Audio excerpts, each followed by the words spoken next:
Assalamualaikum warahmatullahi wabarakatuh. Salam sejahtera, Om Swastiastu.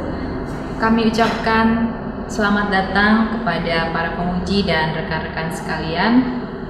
Perkenalkan saya Vidya Selasdini dengan nomor induk mahasiswa 1966390031 akan memberikan paparan singkat mengenai proposal disertasi saya dengan judul Pengaruh Iklim Organisasi, Kepemimpinan Situasional, dan Integritas terhadap Keinovatifan Dosen serta implikasinya pada pengembangan karir dosen, studi empiris pada Politeknik di bawah Kementerian Perhubungan.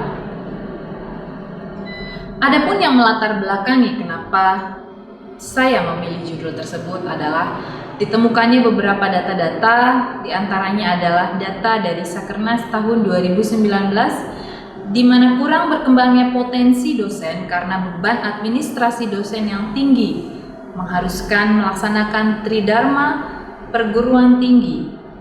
Sedangkan kenaikan jabatan akademik juga belum terlaksana dengan baik. Pada latar belakang di sini juga dapat kita lihat data yang dikumpulkan dari 9 UPT atau unit pelaksana teknis di bawah BPSDM Perhubungan, bahwa jumlah tenaga pengajar berdasarkan jabatan fungsional yaitu asisten ahli, lektor kepala itu jumlahnya masih sangat minim. Seperti yang kita lihat, jumlah terbanyak hanya berada pada posisi asisten ahli, di mana itu adalah level yang paling bawah. Sedangkan level paling atas yaitu lektor kepala hanya sedikit sekali.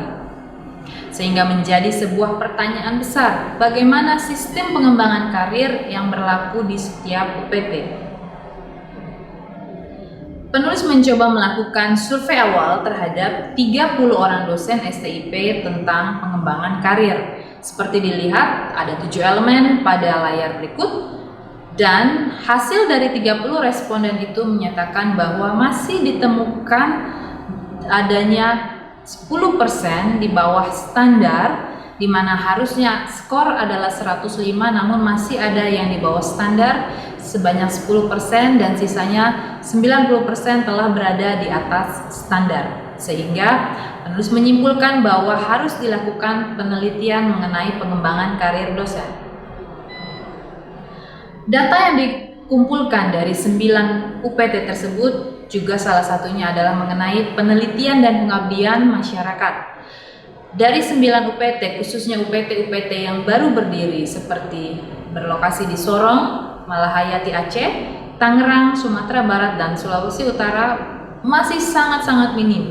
Bisa kita lihat angkanya saja masih 0. Sedangkan jumlah tenaga pengajar juga jumlahnya masih sangat minim, di mana jumlah tenaga pengajar seperti di bagian kanan dari jurusan Nautika, Teknika, Elektro, Transportasi Laut, KTK, dan Umum itu masih sangat sedikit sekali.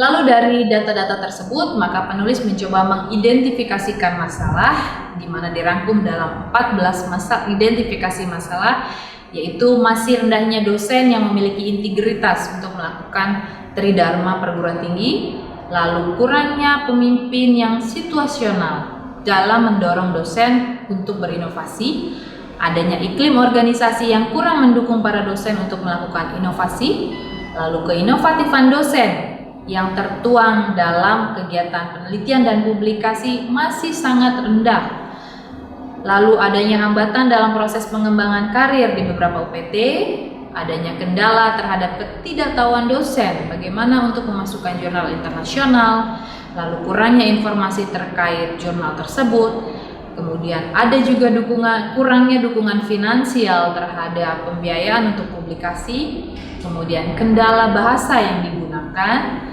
lalu jumlah dosen yang masih minim di beberapa UPT, masih terbatasnya kerjasama akademik dengan universitas-universitas di luar UPT, kemudian alur pengembangan karir yang belum jelas dari masing-masing UPT, lahirnya beberapa UPT baru dalam 5 tahun terakhir sebagai politeknik, dan yang terakhir adalah adanya moratorium dari pemerintah yang mengakibatkan tidak adanya penerimaan dosen sebagai tenaga pendidik.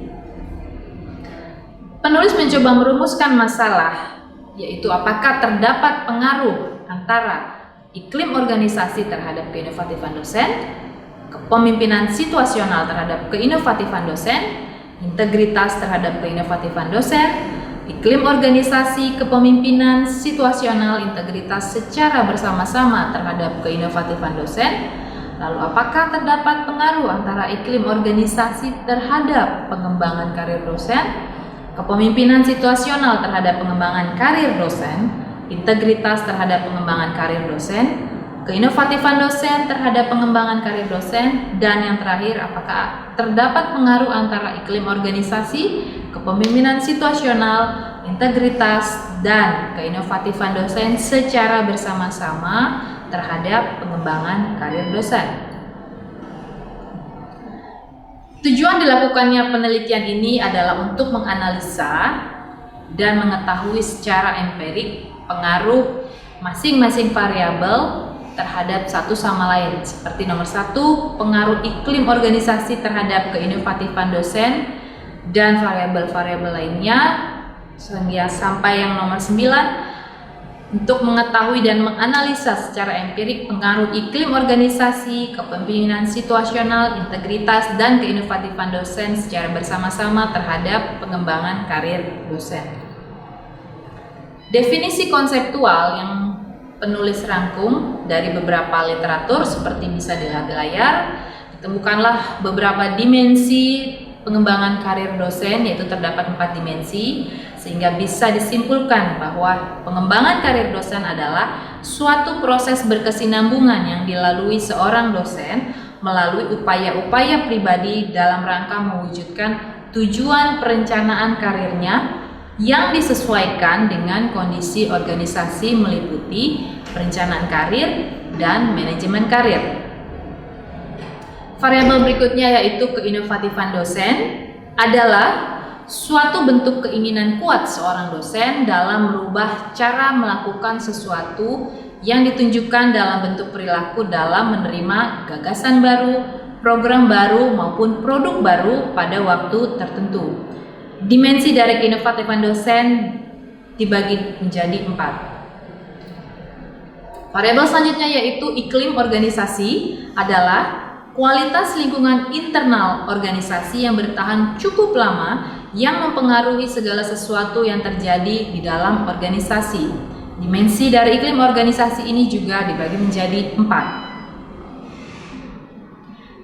Kemudian variabel kepemimpinan situasional adalah sebuah gaya kepemimpinan yang beragam yang tergantung dari pemimpin itu sendiri, pengikut, serta situasi yang ada. Dimensi dari kepemimpinan situasional ini dibagi menjadi 3 dimensi.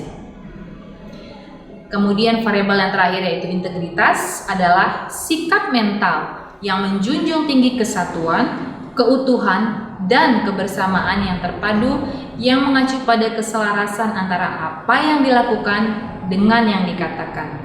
Dimensi dari integritas ini dibagi menjadi 5. Kerangka pemikiran dan hipotesa dapat kita lihat pada layar di depan, yaitu hubungan antara masing-masing variabel yang tertuang melalui garis panah di H1, H2, H3, H4, H5, H6, H7, H8, dan yang terakhir adalah H9.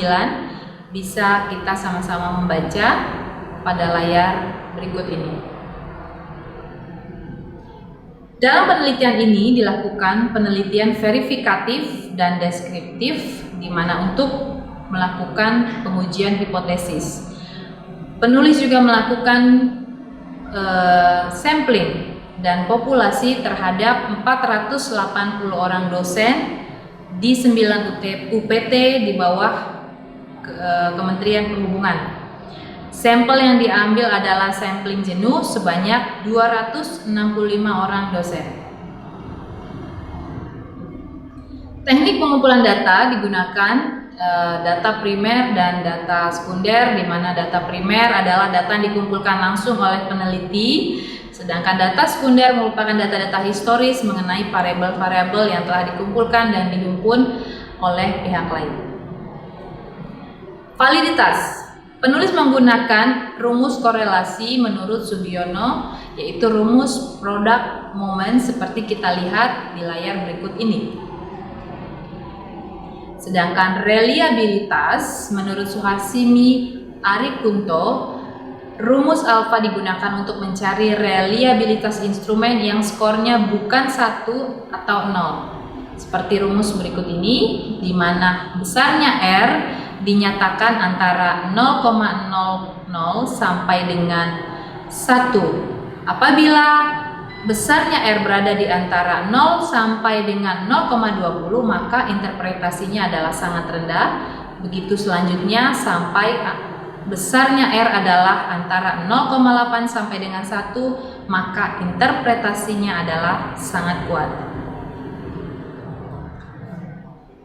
Interpretasi dan modifikasi terhadap model yang diajukan bisa kita lihat melalui gambar berikut ini, merupakan hasil data olahan SEM nanti yang akan digunakan. Baik, demikianlah paparan singkat dari kami mengenai proposal disertasi pada hari ini. Kami ucapkan terima kasih atas perhatian para penguji dan rekan-rekan sekalian. Akhir kata, kami mengucapkan wassalamualaikum warahmatullahi wabarakatuh, salam sejahtera, Om Swastiastu, dan kami persilakan kepada para penguji apabila ada pertanyaan yang ingin diberikan. Terima kasih.